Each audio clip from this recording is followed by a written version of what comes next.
Hi dear family, welcome to Aishwarya channel. ಇವತ್ತಿನ ವಿಡಿಯೋದಲ್ಲಿ super ಟೇಸ್ಟಿಯಾಗಿರುವಂಥ ಹಳ್ಳಿ ಶೈಲಿನಲ್ಲಿ ಮಾಡುವಂಥ ಹುಣಸೆಹಣ್ಣಿನ ಚಿತ್ರಾನ್ನದ ಗೊಜ್ಜು ಹೇಗೆ ಮಾಡೋದಂತ ಹೇಳ್ಕೊಡ್ತೀನಿ. 6 ಎಲೆಯಷ್ಟು ಕರಿಬೇವಿನ ಎಲೆನ ತೆಗೆದಿಟ್ಕೊಂಡಿದ್ದೀನಿ. ಅರ್ಧ ಸ್ಪೂನಷ್ಟು ಜೀರಿಗೆನ ತೊಗೊಂಡಿದ್ದೀನಿ. ಹಾಗೆಯೇ ಅರ್ಧ ಸ್ಪೂನಷ್ಟು ಸಾಸಿವೆನ ತೆಗೆದಿಟ್ಕೊಂಡಿದ್ದೀನಿ. ಅರ್ಧ ಸ್ಪೂನಷ್ಟು ಇಲ್ಲಿ ಉದ್ದಿನಬೇಳೆ, ಅರ್ಧ ಸ್ಪೂನಷ್ಟು ಕಡಲೆಬೇಳೆನ ತೊಗೊಂಡಿದ್ದೀನಿ. ಅರ್ಧ ಕಪ್ಪಷ್ಟು ಹಸಿಮೆಣಸಿನ್ಕಾಯಿ, ಅರ್ಧ ಕಪ್ಪಷ್ಟು ಕಡಲೆ ಬೀಜ, ಮುಕ್ಕಾಲು ಕಪ್ಪಷ್ಟು ಹುಣಸೆಹಣ್ಣಿನ ರಸ, 1 ಕಪ್ಪಷ್ಟು ಈರುಳ್ಳಿನ ತೊಗೊಂಡಿದ್ದೀನಿ ಕಟ್ ಮಾಡಿ ಸಣ್ಣದಾಗಿ. ಸ್ವಲ್ಪ ಕೊತ್ತಂಬರಿ ಸೊಪ್ಪನ್ನ ತೊಗೊಂಡಿದ್ದೀನಿ. ಒಂದು ಪ್ಯಾನಿಗೆ ಎಣ್ಣೆ ಹಾಕಿ ಕಡಲೆ ಬೀಜ ಗೋಲ್ಡನ್ ಬ್ರೌನ್ ಕಲರ್ ಆಗೋ ತನಕ ಲೋ ಫ್ಲೇಮಲ್ಲಿ ಇಟ್ಕೊಂಡು ಇದನ್ನು ಫ್ರೈ ಮಾಡಿ ಸಪ್ರೇಟ್ ತೆಗೆದಿಟ್ಕೋಬೇಕು. ಈ ರೀತಿ ನಾನು ತೋರಿಸ್ತೀನಲ್ಲ, ಈಗ ತೆಗೆದಿಟ್ಕೊಂಡಿದ್ದಾದ್ಮೇಲಿಂದ ಅದೇ ಎಣ್ಣೆಗೆ ಕಡಲೆಬೇಳೆ, ಉದ್ದಿನಬೇಳೆ, ಹೆಸರುಬೇಳೆ ಇಷ್ಟನ್ನು ಹಾಕಿಬಿಟ್ಟು 1 ನಿಮಿಷಗಳ ಕಾಲ ಫ್ರೈ ಮಾಡಿ ಸಾಸಿವೆ, ಜೀರಿಗೆ ಇಷ್ಟನ್ನು ಹಾಕ್ಕೊಂಡು ಕರಿಬೇವಿನ ಎಲೆ ಹಾಕ್ಕೊಳ್ತಾ ಇದ್ದೀನಿ.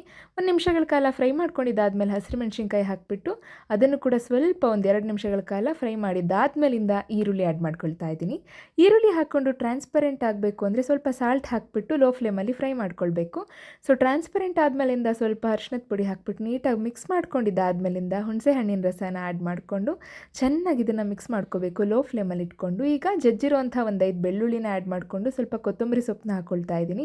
ಈ ರೆಸಿಪಿಗೆ ಸೀಕ್ರೆಟ್ ಇಂಗ್ರೀಡಿಯೆಂಟ್ ಅಂತ ಹೇಳಿದ್ರೆ ಜಜ್ಕೊಂಡಿರುವಂಥ ಬೆಳ್ಳುಳ್ಳಿ.